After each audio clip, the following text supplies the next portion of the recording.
Stop, arrête-toi, juste un instant, respire profondément, ferme les yeux et écoute. Ce soir, avant que tu ne t'endormes, avant que tu ne plonges dans le sommeil, je vais te poser une question simple mais puissante. Es-tu prêt à regarder ta journée sans détourner le regard? Es-tu prêt à faire face à tes erreurs, à tes victoires, à tes regrets? Es-tu prêt à faire la paix avec ce que tu as été aujourd'hui, pour te préparer à ce que tu seras demain? Parce que c'est ça, le stoïcisme. Ce n'est pas une philosophie poussiéreuse, réservée aux sages en toge blanche. C'est une pratique quotidienne, un entraînement, un art de vivre mieux, surtout quand le monde s'effondre autour de toi. Marc Aurèle, Sénèque, Épictète. Ces hommes ne parlaient pas depuis des trônes, ils parlaient depuis le feu de l'épreuve, depuis la souffrance, depuis la perte. Et chaque soir, ils avaient un rituel. Quelques minutes, pas plus. Mais dans ces minutes, ils déposaient leur fardeau.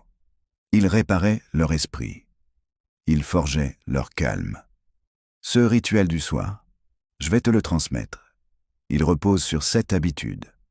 7 habitudes stoïciennes du soir. Pour finir ta journée dans la paix. Et commencer la suivante avec puissance. Tu es prêt? Allons-y. Numéro 1. L'habitude du silence intérieur. Le monde crie. Tout le temps. Notifications, nouvelles, pression, attente. Et toi, tu es là, coincé dans le bruit. Mais le stoïcien, lui, cherche autre chose. Le silence intérieur. Épictète disait « Ce qui trouble les hommes, ce ne sont pas les choses, mais l'opinion qu'ils en ont. » Ce soir, avant de dormir, je veux que tu coupes le bruit. Éteins ton téléphone, éloigne les écrans.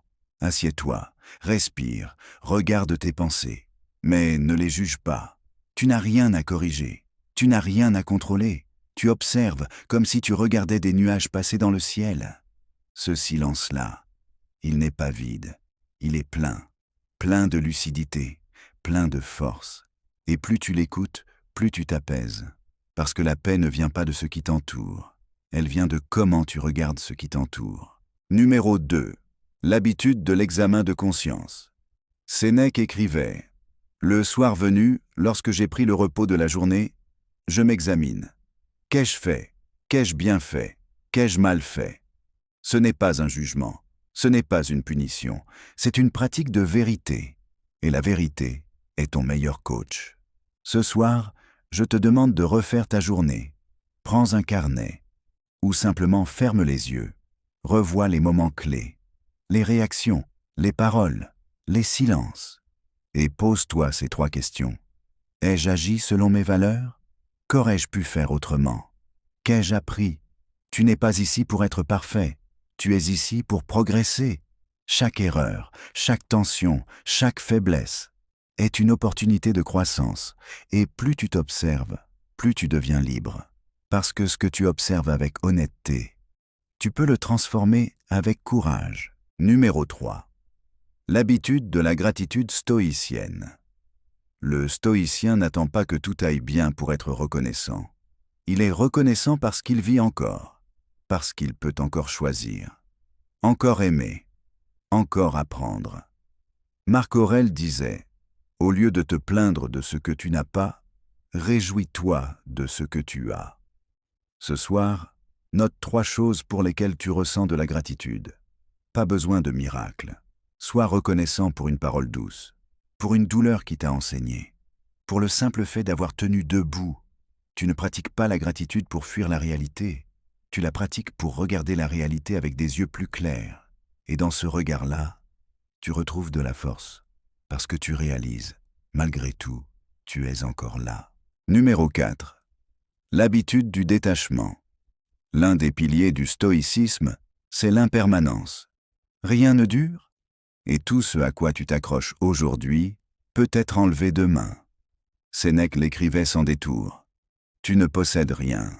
Tout est prêté par le destin. Alors ce soir, je veux que tu fermes les yeux et que tu imagines que ton travail n'est plus là, que cette relation change, que ton confort disparaît. Ce n'est pas un exercice morbide, c'est un exercice de liberté. Tu ne pratiques pas la douleur, tu pratiques le lâcher-prise. Parce qu'un homme qui sait tout perdre est un homme qu'on ne peut plus briser. Ce soir, répète-toi, je peux tout perdre, mais je ne perdrai jamais ce que je suis. Numéro 5. L'habitude de la préparation mentale.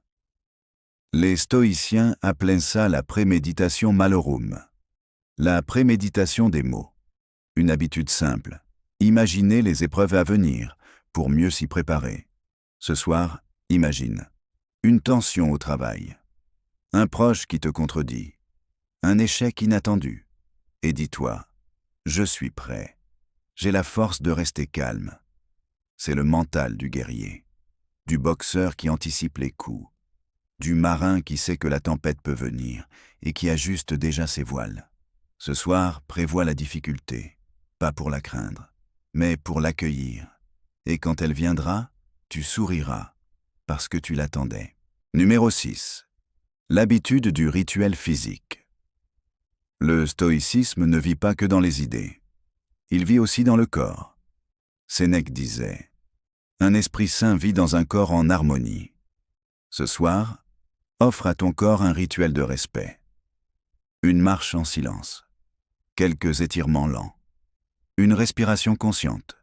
Tu n'as pas besoin de performance, tu as besoin de présence. Ressens chaque muscle. Ralentis le souffle. Et rappelle-toi, ton corps est ton temple. Il t'accompagne partout. Il mérite ton attention. Ce petit rituel physique va purifier ton mental. Parce que quand le corps se détend, l'âme peut enfin respirer. Numéro 7. L'habitude de la visualisation positive. Avant de sombrer dans le sommeil, deviens ton propre stratège.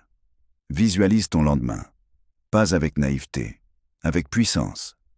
Imagine-toi te lever avec calme, te préparer sans hâte, affronter un imprévu, avec maîtrise. Tu es l'acteur, mais aussi le metteur en scène de ta vie. Et plus tu visualises la paix, plus ton esprit s'y habitue. Et quand la journée commencera, tu ne seras pas surpris, tu seras prêt. Ce sont les 7 habitudes du soir du stoïcien. Elles ne sont pas spectaculaires, mais elles sont puissantes, parce qu'elles s'adressent à la seule chose que tu peux contrôler, toi-même. Tu veux devenir plus fort? Commence par être plus lucide. Tu veux être en paix? Apprends à te regarder en face. Tu veux changer ta vie? Commence chaque soir. Parce que la vraie force ne se voit pas au réveil, elle se construit la nuit. Alors ce soir, sois un élève de Marc Aurèle, sois un frère d'Épictète, sois un homme ou une femme qui, chaque soir, prend ce temps pour se retrouver, pour se redresser, pour devenir inébranlable. Forte intérieure, paix extérieure. Tu n'as besoin de rien d'autre. On se retrouve demain. Abonne-toi si tu veux. Des conseils stoïciens concrets, des routines de vie inspirées des grands sages, de la clarté mentale pour traverser les tempêtes. Dis-moi en commentaire, quelle habitude du soir vas-tu appliquer dès ce soir ?